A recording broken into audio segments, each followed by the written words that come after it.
Iya, Mbak Melisa masih di toko kita, masih bersama dengan Profesor Siti Zuhro. Prof, oke, kalau tadi saya sempat pengen tanya juga terkait dengan gambaran Pilpres 2019 ini, bagaimana hasil pemilu ini memiliki korelasi yang kuat sendiri sebagai step atau landasan dasar Indonesia 5 tahun ke depan menghadapi kompetisi global begitu yang di depan mata. Iya.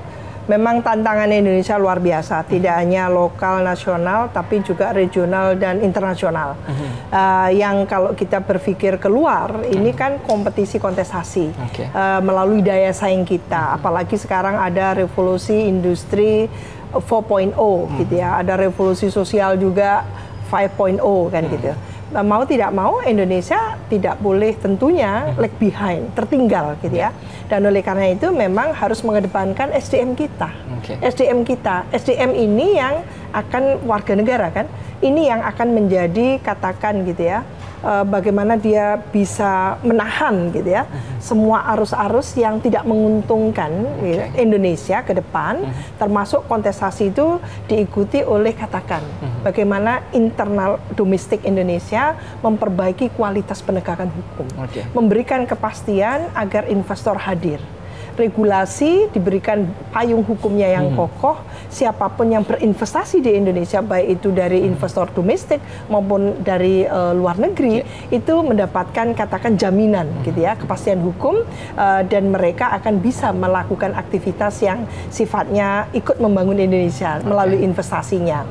Demikian juga produksi-produksi kita itu harus kompetitif dengan ASEAN, dengan regional gitu ya, dengan di internasional. Kita mampu memproduksi dan mengekspor gitu ya, katakan hasil-hasil kekhasan Indonesia gitu ya, yang ini kita harus berkompetisi dengan Thailand, berkompetisi dengan katakan Malaysia gitu, yang mengekspornya itu luar biasa gencarnya kan gitu. Nah, kita harus memproduksi itu apa ya, melakukan upaya itu yang luar biasa.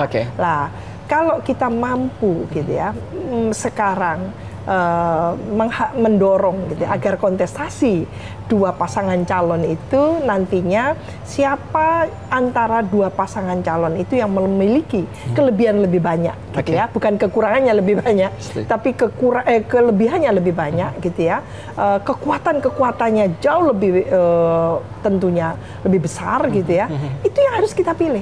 Jadi tentu ada kekurangan kelemahan. Kekurangan kelemahan yang paling sedikit lah yang kita pilih. Dan seberapa besar masyarakat Indonesia menyadari dan juga mengantisipasi bahwa momentum Pilpres 2019 ini menjadi momentum yang luar biasa sekali untuk perubahan Indonesia ke depan. Iya, bisa dikatakan to be or not to be. Jadi Indonesia bagaimanapun juga akan menghadapi bonus demografi ya setelah 2024. Lah tentu kita perlu memiliki seorang pemimpin level nasional yang kalibernya itu adalah duit tunggal gitu ya, yang kokoh, yang dengan strong leadership-nya tadi itu, dengan kepemimpinan yang kokohnya tadi, kuatnya tadi itu, mampu hadir gitu ya, memimpin Indonesia yang negara sangat unik, yaitu arsipelago. Nah, ketika di Indonesia dia sudah mampu menjadi pemimpin yang di negara yang unik seperti ini, lalu dia menjadi katakan sosok yang apa ya, sebagai pemersatu negara bangsa gitu ya, karena ini prakteknya sudah otonomi daerah dari Sabang sampai Merauke.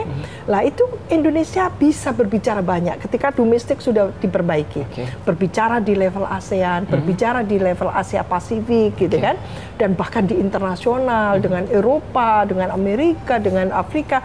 Itu menurut saya itu yang kita harapkan. Jadi sosok ketokohan, kepemimpinan yang kuat gitu ya, yang mampu katakan menghipnotis gitu kan masyarakat internasional bahwa Indonesia betul-betul serius untuk memajukan negaranya, dan mereka bisa berhitung bahwa negara kita adalah negara yang tidak bisa diremehkan gitu ya, dengan ketokohannya tadi. Karena kita punya sejarah yang panjang tentang negeri ini, 73 tahun merdeka, tentu kita mengalami berbagai pimpinan, pucuk pimpinan RI 1, RI 2, dan menunjukkan sebetulnya dari sejarah itu bahwa Indonesia memang harus dipimpin oleh sosok yang cerdas, sosok yang betul-betul berwibawa, punya semacam karisma, dan juga tentunya gitu ya kalau dulu kita kenal seorang pemimpin yang solidarity maker, yang visioner gitu ya, yang betul-betul bisa memanage, menjadi teladan,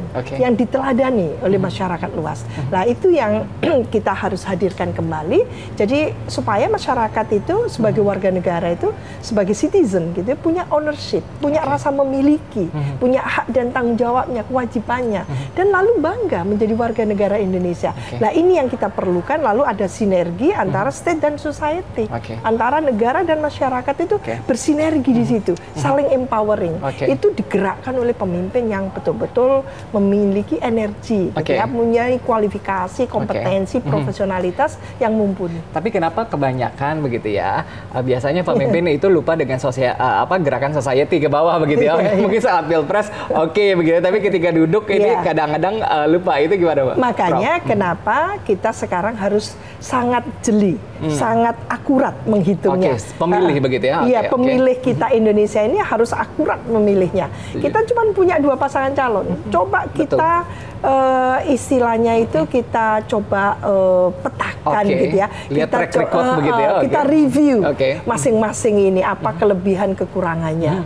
Lalu bagaimana prospek nantinya kalau dengan visi misi program yang seperti itu. Kita hitung tentunya gitu ya, advantages-nya, keuntungan, kerugiannya. Ketika yang bersangkutan memimpin negara ini. Jadi ada yang sudah petahana, sudah berpengalaman, lalu pengalamannya itu memberikan dampak hebat enggak ke Indonesia. Kalau tidak, so what kan gitu. Nah, ini ada yang belum berpengalaman, lawan tanding gitu ya, meyakinkan tidak, perspektif tidak. Politik itu harus meyakinkan dan perspektif. Jadi kalau tidak promising, pasti masyarakat tidak akan terpesona. Nah, sekarang saya melihat memang ada antusiasme yang bottom up gitu ya. Ada aspirasi yang betul-betul dari grassroots ke atas gitu. Terutama dari perempuan dan sebagainya ingin gitu ya ikut menentukan. Bahkan dari pencawapresan aja mereka juga ikut campur gitu ya, ikut serta. Dan ingin ketika pemilu nanti tanggal 17 April mereka juga ingin menentukan siapa calon pemimpin kita yang tepat. Gitu. Prof, tanggal 17 nanti begitu ya. 2019 ini kita nggak cuma menghadapi kontestasi Pilpres 2019, tapi juga ada pemilu legislatif yang tidak kalah pentingnya. Bagaimana eksekutif dan juga legislatif bisa bekerja sama, bersinergi begitu ya, untuk Indonesia ke depan sendiri. Nah, pesan-pesan, kalau tadi banyak sekali pesan untuk Pilpres begitu, bagaimana dengan untuk Pileg sendiri? Iya, bagus ya. Jadi pemilu legislatif tidak kalah penting, jadi tetap penting. Karena pemilu legislatif artinya kita memilih wakil kita, wakil rakyat, baik yang ada di DPR RI maupun DPRD provinsi maupun DPRD kabupaten dan kota. Tentu ini adalah representasi rakyat yang kita harapkan sesuai dengan tugas pokok fungsinya. DPR RI gitu ya, DPRD juga itu melakukan satu pengawasan yang konstruktif terhadap kinerja dari eksekutif. Nah, itu kan. Lalu bagaimana menurut konstitusi? Itu check and balances antara eksekutif dan legislatif itu terjadi.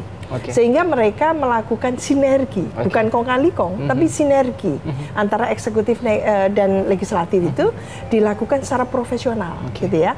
Sehingga sinergi tadi itu betul-betul profesional, institusional, dan formal.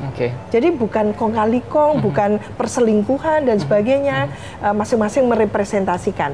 DPR gitu ya, legislatif dalam hal ini dia memang sebagai wakil rakyat dia melakukan pengawasan, dia melakukan legislasi dan fungsi budgeting gitu kan. Sementara eksekutif ini mengeksekusi program-program. Jadi tidak perlu banyak yang ngomong-ngomong banyak. Itu kerjaannya parlemen lah kayak gitu ya.